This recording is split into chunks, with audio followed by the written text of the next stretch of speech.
For our next pattern, we're going to be leading the lady into an underarm turn. I'm going to show you the man's footwork first.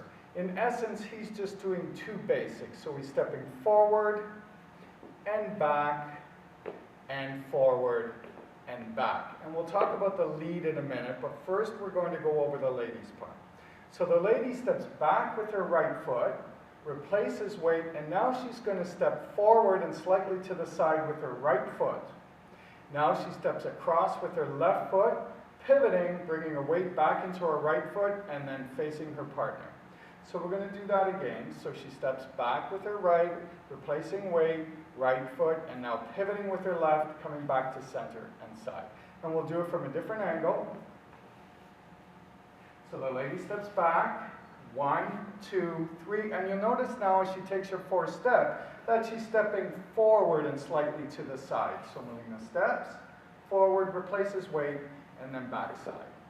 And one more time. And 1, 2, 3, 5, 6, 7.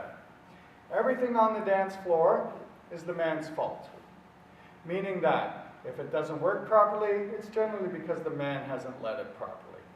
So what we have to make sure that we're doing is as I step back, 1, 2, 3, I start to bring the hand up. So I bring the lady's right hand up with my left hand.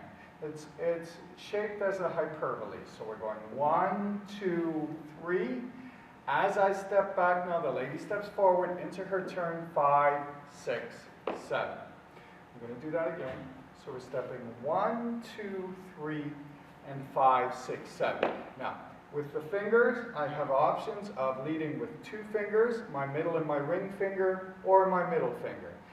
Now I'm going to lead Melina with my 2 fingers, so I lead 1, 2, 3, and 5, 6, 7. And you notice I'm just drawing a little bit of a halo over her head. So I'll do that one more time with the middle finger, 3, and 5, 6, 7.